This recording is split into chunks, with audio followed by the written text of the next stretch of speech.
Wisconsin Foodie would like to thank the following underwriters.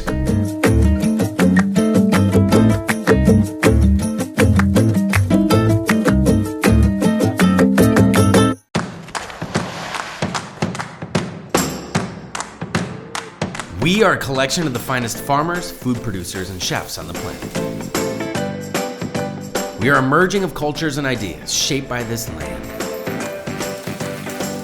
We are a gathering of the waters, and together, we shape a new identity to carry us into the future.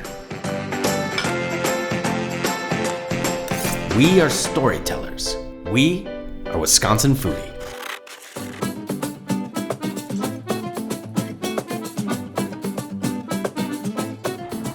Another non-traditional way of getting into the restaurant industry can be seen here in historic Walker's Point in Milwaukee. The Zócalo food truck park is kind of the brainchild between community developers and chefs who come together with their individualized food truck ideas and tell stories and create food from them. Today we're going to hook up with Jesús from Mazorca and hear about why his family's tacos are made with love and history and pride right here in Walker's Point. Hey Luke, man, what's going on? Hey, what's up, man? Welcome. Thank you. Good to see you. What's cooking today? Listen, we're making fresh tortillas. Come inside. Awesome. I can't wait. Cool. So, in order to make masa, that dough that's there, so they take corn that has matured on the husk, they soak it, and then they'll grind it, and they'll add water, and it becomes this dough, which is masa. Sure. So then what we do is we roll it up in a ball, press it with this tortilla press, and then my mom will lay it onto the comal, which is the flat top, and she'll cook it for about 30 seconds per side. Yo miraba a mi mamá tortillas, a mi abuela y a mi bisabuela. Sure. Y es un tesoro que yo siento en mi corazón, transmitirle a toda persona que viene a comer los tacos mexicanos. Oh, that's beautiful. Oh my gosh. Do you want to attempt to make a tortilla? Yeah, I do. I do. Puede agarrar su bolita de masa, puede agarrar esa bolita. Okay. This one? Póngala aquí en medio. Okay. Muy bien. I'm gonna go about yay big here. ¿Está bien? Está bien. Le va a salir la tortilla grandecita. Okay. Just be careful, it's a lot of dough. It's a big tortilla, Yeah. right? So Okay. Just be prepared. Just Should I take it smaller? No, let's go for it. Go for All right. So we're gonna take it. We're gonna fold it over. Okay. ¿Cuánta presión? Not too much. Not too much pressure. Okay. It's fine. It's fine. Muy Okay. bien. So what we're gonna do is we're gonna pick it up. Usted nomás ponga una da más una. Okay. There you go. Una. One. Ok, póngala así. Aha. Mire. There you Ándele. go, yeah? Boom. Look, Yeah. we're hiring. Alright, Great. I'm always looking. Tell me a little bit about the Mazorca Tacos and Absolutely. So if you see my menu, it's very small. I only offer 5 different types of tacos. So we have al pastor, which is pork. Yeah. We have bistec, which is steak, marinated Wisconsin beer. So my bistec taco kind of like separates me from the rest because I actually serve beans on it. It's very common to find bistec tacos with beans. Sweet. We have vegetarian and a vegan option. Then we have birria. Birria is a very regional dish. Different parts of Mexico, they'll have their own variation of this one. We marinate it in chilies, garlic, ginger, a lot of aromatics. Sure. It's beautiful. Which is your favorite? I go for the birria, to be honest. birria? Okay, It depends. If you're hungover, the birria is, you gotta go for that Do one. I look hungover? No, I'm just saying. Perfect. For the birria, you put cilantro, Cilantro. and then you have the pickled onion, and then you have a wedge of lime. I gotta say, the more time I spend with food, I love to cook. I love to eat. Right. Simple is almost all the time better. Absolutely. Right? You get 3 or 4 really good ingredients on one taco, and a tortilla made with love by Carmen in the tradition of her grandmother and her grandmother's grandmother. Definitely. It doesn't get any better than this.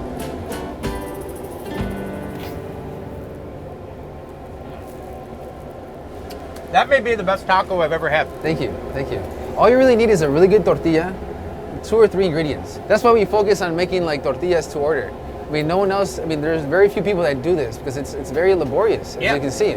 But it makes a huge difference. It does. This is like no taco I've ever had before. Gracias, Carmen.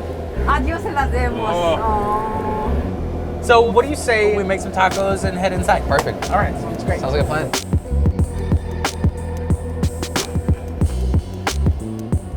What's the translation on Zocalo? Zócalo, it's a native word for square, a plaza, a gathering place. I realized that there was a community of food entrepreneurs, but they didn't really have that one spot where they can come together and showcase their craft.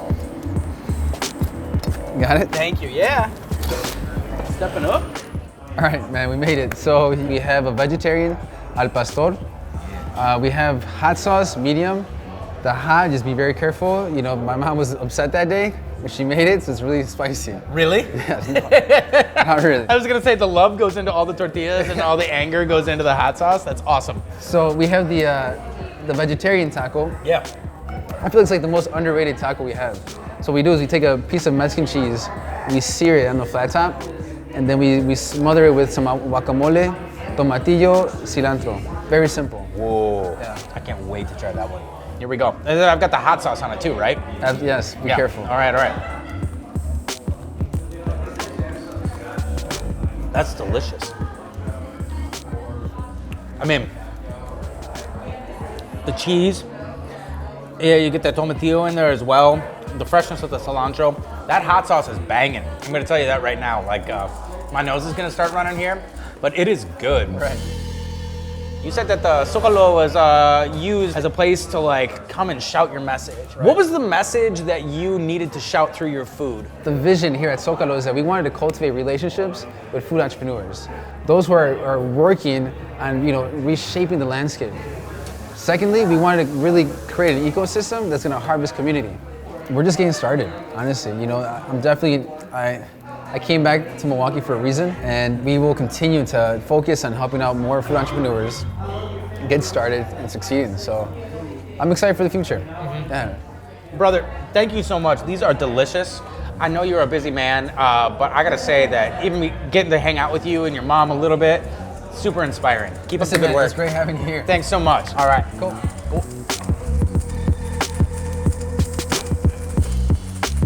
After those amazing tacos, I know that I need to make my way over to Milwaukee's Eastside to explore the Crossroads Collective, one of Milwaukee's newest food halls, and learn about this up-and-coming dining trend.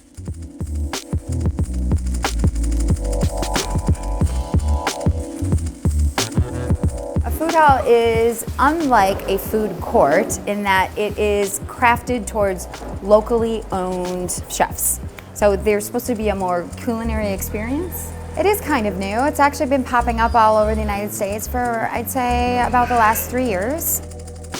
So we are really focused on the operations of the place itself. So just like a restaurateur, we have to make sure that the sidewalks are ready and everything is clean and the garbage is out. And it allows each of these individual vendors the ability to focus more on the food and the experience within their own booth. I'd like chefs to view this space as a place where they can come and try new concepts that they know are going to go out and potentially be the future of restaurants in this city. What's up, Adam? How you doing, Luke? Welcome. Thank you so much. It's been a long time coming. Tell us a little bit about Egg and Flour. The concept is new, I feel like, for Milwaukee. We're doing fast casual pasta, but we're making everything from scratch. So we're doing all the pasta ourselves in-house. We're doing all the sauces, all the garnishes, everything that you might see in front of you. The only thing that we don't do here is we don't bake our own bread. It's coming from Blue's Eggs Bakery, Black Shoe Hospitality. They do a great job. So it's super quick and easy. You can wear your pajamas in here. You can dress up if you want, but it's super fast. It's fast casual. That's what we're doing here. Sure. I'm starving. We're gonna do the bucatini then. That's probably the best one to do, especially you haven't been here. We're gonna start with our fresh bucatini noodle. Okay. This is the wide spaghetti noodle with the hole running through it. It's gonna be going right into the water. This pasta takes 2 to 3 minutes max. That's the greatest part about this concept, and what we do here is the pasta is fresh. It does not take long at all. And then one of my favorite things on the menu after the bucatini or bolognese for pasta-wise is gonna be our caprese salad. I'll probably whip one of those together for you too, because you gotta try it. It's life-changing. We do it with burrata filling. We don't do it with the ball burrata, but actually just the filling in it. Where's that from? This is actually Belgioso, which is local right in Wisconsin. Awesome cheese. Yeah. I use Belgioso for everything. Then we'll finish it off with the pistachios. And since we're at Egg and Flour, we're going to just hit it with a ton of Parmesan cheese. Yeah. So we're doing the bucatini dish here. So we got our ladle of the Parmesan cream. That's gonna get the cheese a little bit hot, get it started here. Pasta in. We're gonna be tossing it into the Grana Padano cheese wheel. 10-month aged American Grana cheese, similar to Parmesan, just a little less salty, a little more nutty, some more flavor, a little bit of softer cheese. Letting the hot cheese wheel and the cream sauce come together. A little bit of chives, the huge cracked black pepper. Hopefully you're a fan. I am. Okay. And then just rain down on it with the Parmesan.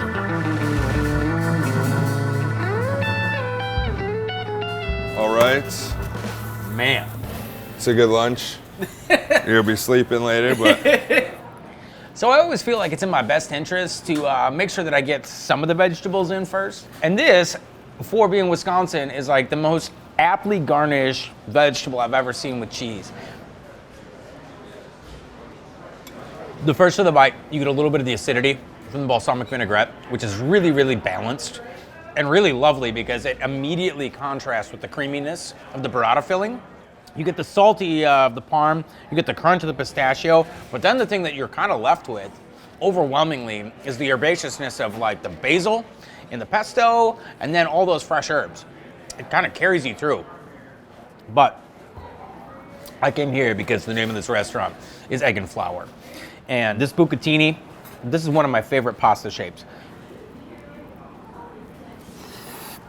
Pasta is like that blanket that you put on your bed at night, the one that you snuggle up to. Emotionally, you feel instantly secure. This, for me, is all that flavor and more. The creaminess, the richness, obviously you get some of the nuttiness from the cheese, and the pasta itself is really fantastic. A little bit of chew to it, so it's just slightly al dente, but it's really, really well seasoned. And that cracked black pepper. If there was one ingredient I think that I could take with me on a desert island to be able to, you know, season the food for the rest of my life, this cracked black pepper might be it. Adam, this is straight up delicious. Super exciting to have you here, and thanks a lot, brother. Appreciate it. Of course, man. Thanks for coming down. Thank you for having us.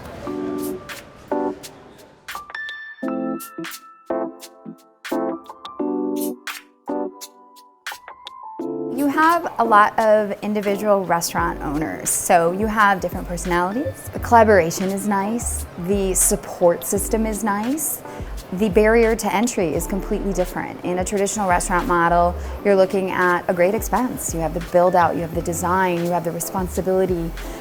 It's all on you. In a situation like this, you can take a concept and really, really concentrate on your craft and your food experience for the person.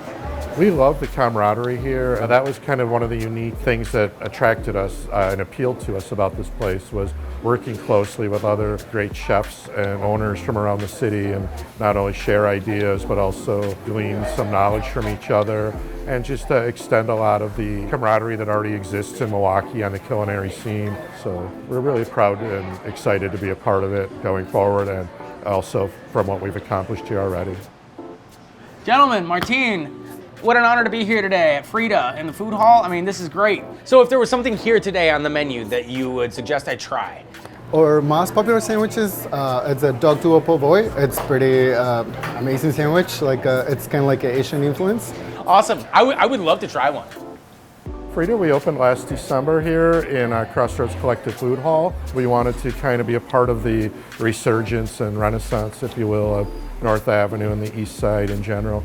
Tested out a bunch of different recipes, and not only sandwiches but soups as well, and what would be the best combination for a menu. And here we are with 4 or 5 soups every day and about 10 to 12 sandwiches. All right, so we have here the sandwich, the dog tuo po' voi. Yeah. So the duck breast is something that you basically roast off, and you try and get that skin on the outside crispy and the inside, you know, nice and succulent. But with the legs and thighs on ducks, because they're not as worked as the breast muscles are, one of the ways that we approach that is we confit them. And that means literally to kind of cook in fat, or in this case, cook in its own fat. So we take that duck leg, we put it at very low temperature for a very long time in this duck fat, and it tends to break itself down. The arugula on there, I know that there's Parmesan. I'm really excited to see how that kind of integrates with that sweet and sour plum sauce. And then the richness of the duck itself.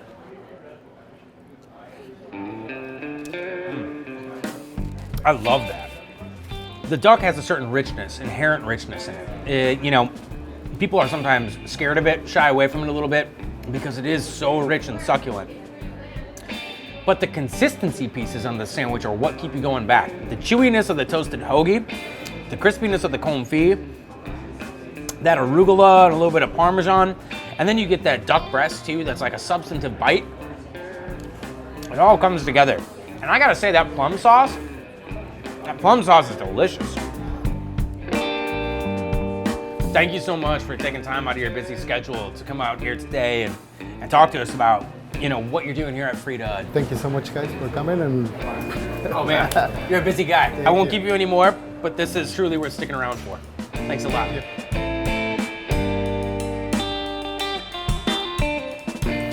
Jason, nice to meet you.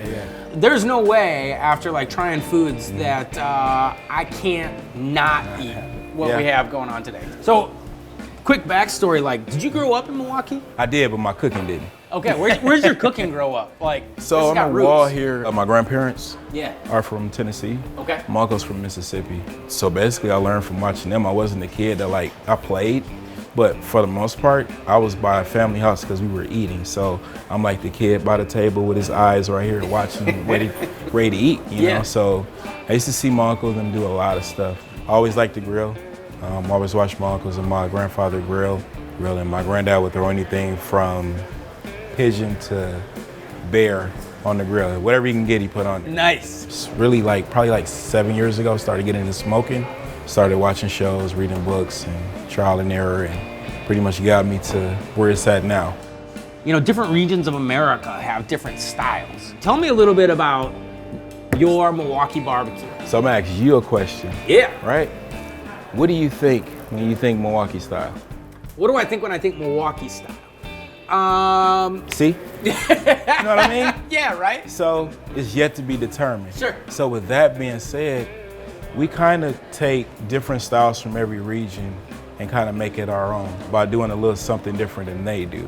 Like people in Texas do not use foil, right? Right. They use butcher's Crutches. paper. Right. Yeah.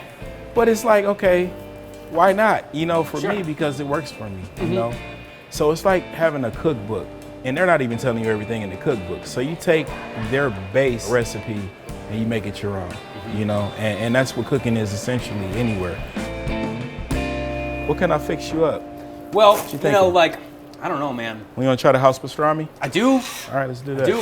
So the technical definition of a pastrami. Smoked corned beef, but for us, we rub it down with brown sugar first, Yeah. so that it's not so salty. And we put the pickling spices, a little bit of that on there. And then we put chili powder and garlic and cracked black pepper. Crack back. Can I taste the ribs too? Yeah, absolutely. So for us, our ribs, Yeah. we don't look at them until we serve them to you. So we leave them upside down during the whole process. It's a very old technique, but super effective. Well, I can't wait to taste this, man. Oh, man. That's so good. It's so tender and juicy, and it's not like one of those things where, you know, it has some adherence to the bone, which I think is the hallmark of a true professional. It's really easy when you're cooking ribs slow and low. If they go too long, then they slide right off, and they don't have any substance to them at all. But if you don't take them to that point where they're actually cooked, then they have the tendency to be tough and a little chewy. This is perfect. The pastrami. So we can see the pastrami here. The reason that it stays nice and pink all the way through is from the curing process, right? Salt, sugar. Usually in that corning process, there's a little bit of nitrate in there as well to help keep that color set, but also to really help everything permeate and break down some of the protein structure in the meat. We see the bark on the outside again with that crushed black pepper, that nice fat cap, and you can see the permeation of the smoke in there, which is the hallmark of true barbecue. That's wicked good. Pastrami in this form has like the flavor and consistency you would think of for an Easter ham. It's juicy, it's moist, it's rich. I've eaten barbecue literally from coast to coast. And this is unique, it's delicious, and quite frankly, it's ours. This is amazing. Thank you. I appreciate you, man. No problem. I love the story. I love Yeah. how it all comes together. Yeah. And I love that this is in Milwaukee, Yeah. you know, at the Crossroads Collective. It's an opportunity for people to kind of come in here and see the city through multiple lenses. Yep. I wouldn't hesitate to come back here in a second. Yeah. I would be breaking down your door once a week if this was in my neighborhood. So thank you so much for Thank sharing you, your man. story and your food. Appreciate it. It's gorgeous. Yeah. Thank you. Thanks, man.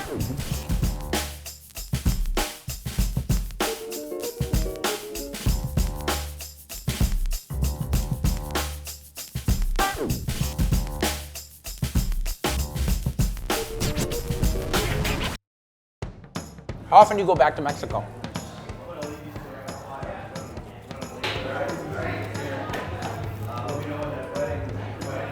Sorry, coming up farther.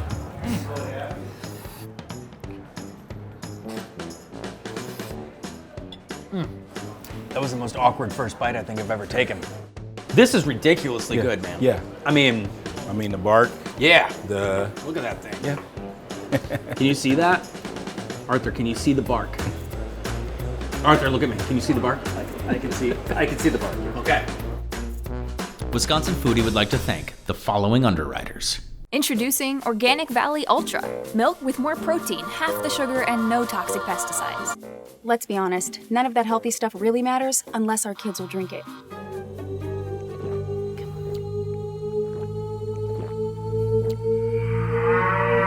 Yeah, I would drink that. Did you hear that? She would drink that! Parrots are weird. More protein, half the sugar. Organic Valley Ultra. The dairy farmers of Wisconsin are proud to underwrite Wisconsin Foodie and remind you that in Wisconsin, we dream in cheese. Just look for our badge. It's on everything we make.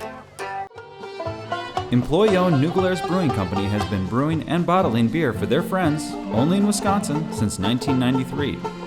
Just a short drive from Madison, come visit Swissconsin and see where your beer's made. Wisconsin's great outdoors has something for everyone. Come for the adventure, stay for the memories. Go wild in Wisconsin. To build your adventure, visit dnr.wi.gov. From production to processing, right down to our plates, there are over 15,000 employers in Wisconsin with career opportunities to fulfill your dreams and feed the world. Hungry for more? Shape your career with these companies and others at fabwisconsin.com. Specialty crop craft beverages use fruit grown on Wisconsin orchards and vineyards to create award-winning ciders and wines. Wisconsin's cold climate creates characteristics and complexities that make this craft beverage unique to our state. Society Insurance. Freshwater Family Farms. J. Henry & Sons Bourbon. Something special from Wisconsin. Marcus Hotels and Resorts. Central Wisconsin Craft Collective. 91.7 WMSE. Edible Milwaukee Magazine. Also, with the support of the Friends of PBS Wisconsin. For more information about upcoming Wisconsin Foodie special events and dinners, please go to wisconsinfoodie.com. Still hungry for more? Get connected on Facebook and Instagram. And also make sure to subscribe to our YouTube channel, where you'll find past episodes and special segments.